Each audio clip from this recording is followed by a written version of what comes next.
Friends, welcome back to my channel the sun study.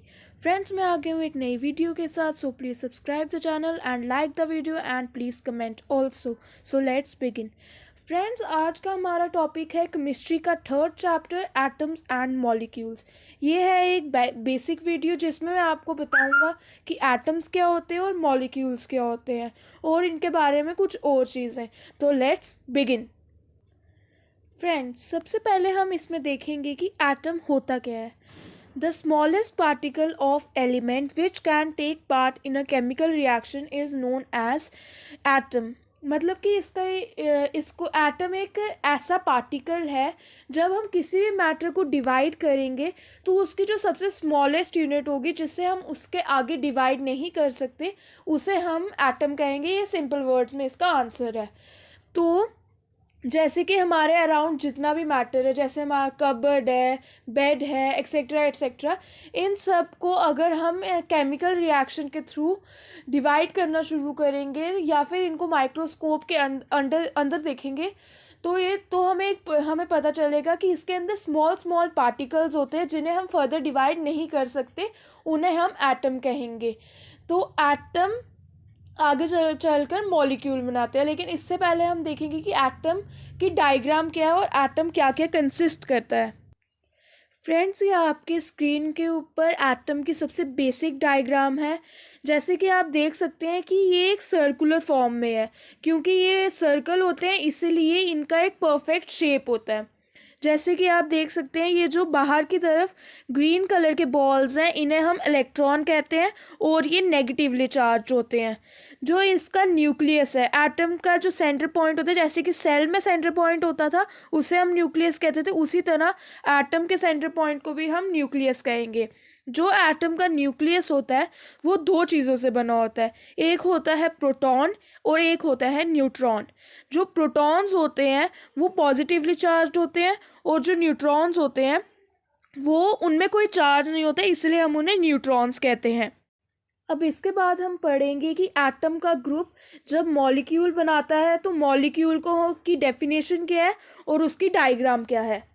So friends, आप सबकी screen के ऊपर जो डेफिनेशन फ्लैश हो रही है ये मॉलिक्यूल की डेफिनेशन है। A molecule is an electrically neutral group of atoms joined together by chemical bonds. मतलब कि मॉलिक्यूल की सबसे सिंपलेस्ट डेफिनेशन है ये। एक molecule neutral groups of atoms, मतलब कि जो एटम्स एक दूसरे के साथ एक केमिकल बॉन्ड की वजह से जब जुड़ते हैं तो उसे हम उस ग्रुप को हम मॉलिक्यूल बुलाते हैं। अ मॉलिक्यूल में consist of two atoms of the same element और many atoms of different element. जो एक मॉलिक्यूल होता है वो एलिमेंट्स कंसिस्ट करता है, जैसे कि उसमें या तो एक एलिमेंट के दो एटम्स हो सकते हैं या फिर बहुत सारे एलिमेंट्स के बहुत सारे एटम्स हो सकते हैं। तो इस तरह से हमारा मॉलिक्यूल बनता है। अब हम वाटर का मॉलिक्यूलर डायग्राम देखेंगे उसकी, कि वो कैसी डायग्राम बनती है उसकी। वैसे तो बहुत सारे एलिमेंट्स होते हैं, लेकिन सबसे सिंपलेस्ट एलिमेंट जो मेरे को मिला वो था वाटर। तो मैंने सबसे पहले वाटर की डायग्राम देखी और उसके बाद आप गूगल पर दूसरी डायग्राम्स भी सर्च कर सकते हैं।